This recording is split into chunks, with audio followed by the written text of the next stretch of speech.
नमस्कार दोस्तों, आप सभी लोगों का मेरे YouTube channel legal concept by Govind Mishra में स्वागत है। ये आज का ये करंट अफेयर्स का जो वीडियो लेक्चर है, 7th डे करंट अफेयर्स का ये तीसरा लेक्चर है। और आज का लेक्चर ये 10 सितंबर से लेकर के 18 सितंबर तक की जो महत्वपूर्ण घटनाएं जो न्यूज़पेपर में होती हैं, तो मेरा प्रयास रहता है आप लोगों को वो सही न्यूज़ कलेक्ट करके आपको दूं, ताकि आप इससे बेनिफिट उठाएं। तो आज देखते हैं आज के लेक्चर में क्या क्या इंपॉर्टेंट न्यूज़ है, और आप लोग इसको ज़रूर देखिए और इसको नोट करिए और इसको रिवीजन भी करिए, क्योंकि ये एग्ज़ाम के विशेष पर्पस के लिए ही बनाया गया है। आइए देखते हैं।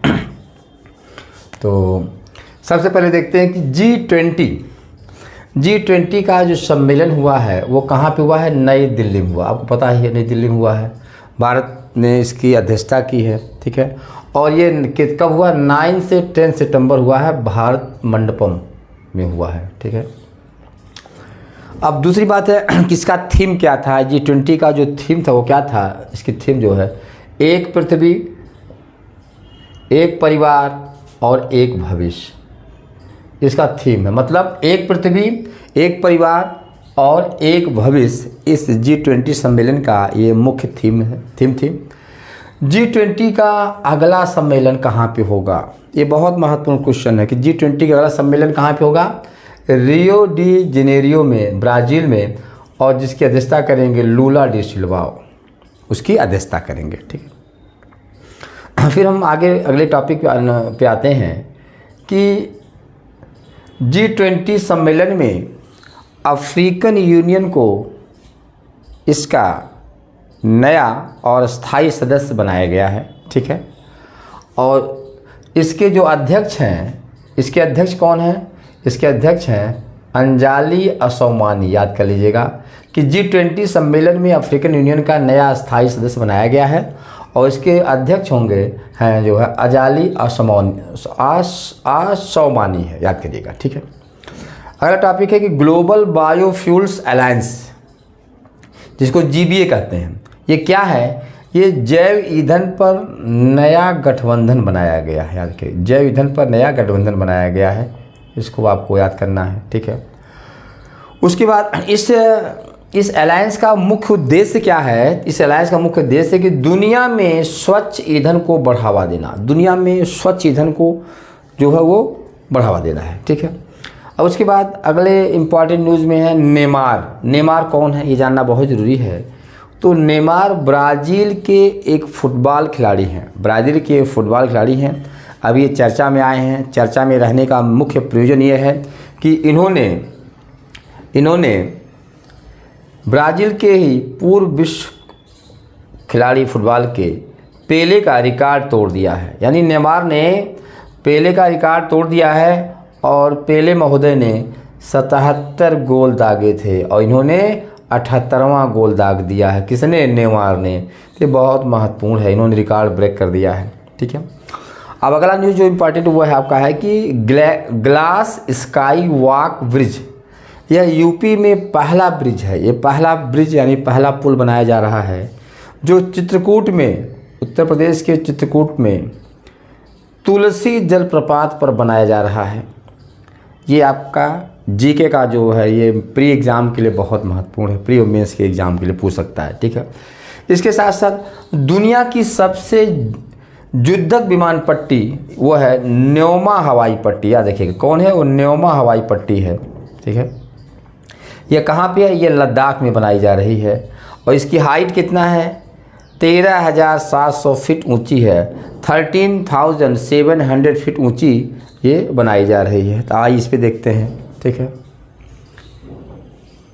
ठीक है। इसमें क्या है ध्यान दीजिएगा, ये C295 विमान है। ध्यान दीजिए, ये C295 क्या है? विमान है। यह स्पेन एयरबेस डिफेंस और स्पेस कंपनी द्वारा जो है इंडियन एयरफोर्स को सौंपा गया परिवहन विमान। यानी कि ये विमान क्या है? ये स्पेन का विमान है, और ये वहाँ के डिफेंस विभाग ने क्या किया है? इंडिया के जो है इंडियन एयरफोर्स को इसको सौंपा है, ठीक है।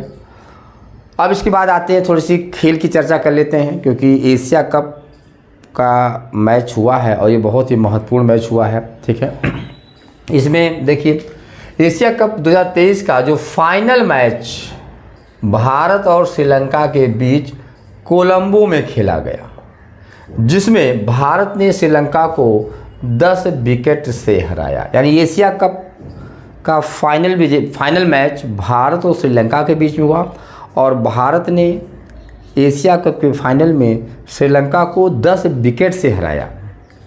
ठीक है, और ऐसा करके भारत ने 8वीं बार एशिया कप जीता। भारत ने 8वीं बार एशिया कप जीता है।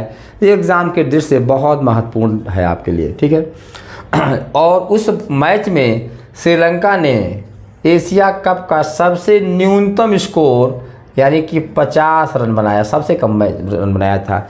ये भी आपका एग्ज़ाम में पूछा जा सकता है। ठीक है, अब आगे देखते हैं। ये शांति निकेतन, आपको पता होगा जब आप पढ़ेंगे रविन्द्रनाथ ठाकुर के विषय में, तो शांति निकेतन बहुत महत्वपूर्ण टॉपिक है ये। ठीक है, यहाँ पे देखिए ये इसको क्या है, इसको यूनेस्को के विश्व धरोहर में शामिल किया गया है।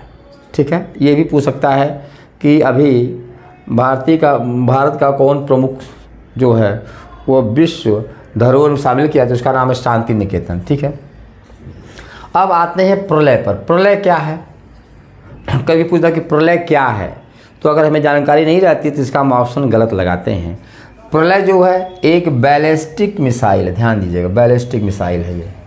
ठीक है, जो सतह से सतह यानी सरफेस टू सरफेस पे मार करती है, और ये याद रखिएगा बहुत इम्पॉर्टेंट है। ठीक है, और उसके बाद अगला जो इम्पॉर्टेंट पॉइंट वो है कि पीएम विश्वकर्मा योजना, प्रधानमंत्री विश्वकर्मा योजना क्या है, यह 5 वर्ष के लिए, ध्यान दीजिएगा, कहाँ से कहाँ तक, 2023 लेकर 2028 तक के लिए 5 वर्ष के लिए क्या किया गया है। इसके तहत ये 8 तरीके के पारंपरिक कार्य को शामिल किया गया है, 18 तरीके के। ठीक है, याद रखिएगा, इसमें 18 तरीके के पारंपरिक तरीके के उस कार्य को शामिल किया गया, जो भारत में पारंपरिक कार्य होते हैं उनको शामिल किया गया है। और इसमें जो इसके लाभार्थी होंगे उनको स्किल ट्रेनिंग के लिए 3 लाख रुपए का लोन भी दिया जाएगा। यानी इसमें स्किल ट्रेनिंग भी होगी और लोगों को 3 लाख रुपए का लोन भी दिया जाएगा। और ये इसलिए पीएम विश्वकर्मा योजना बहुत महत्वपूर्ण है। ये कितने साल के लिए, 5 वर्ष के लिए, इसको याद रखिएगा। और लोन कितना दिया जाएगा, 3 लाख का लोन दिया जाएगा। ठीक है, अब इसके बाद सबसे जो महत्वपूर्ण और अंतिम न्यूज़ आपका है वो गीता मेहता के बारे में, कि गीता मेहता क्यों चर्चा में रही हैं। ठीक है, तो गीता मेहता ये प्रख्यात लेखिका एवं फिल्म निर्माता रही हैं, जिनका 16 सितंबर 2023 को इनकी मृत्यु हो गई है और इनको भारत सरकार ने पद्मश्री से नवाजा है। ठीक है, तो ये इतना जो इम्पॉर्टेंट न्यूज़ एक हफ्ते का है, ये आपके लिए बहुत इम्पॉर्टेंट है। फिर इसके बाद नेक्स्ट सेशन में भी हम 1 हफ्ते का न्यूज़ लेके आएंगे और उसको आपको बताएंगे, और आप लोग इसको न्यूज़ को नोट करिएगा और अधिक से अधिक फ़ायदा लीजिएगा। और ये अगले लेक्चर में बहुत जल्दी आ रहा है, उसको आप लोग ध्यान से देखिए और लाइक सब्सक्राइब ज़रूर करिए। जो लोग नए हैं अपना कमेंट ज़रूर दीजिए कि आपको ये लेक्चर कितना पसंद आ रहा है। Thank you.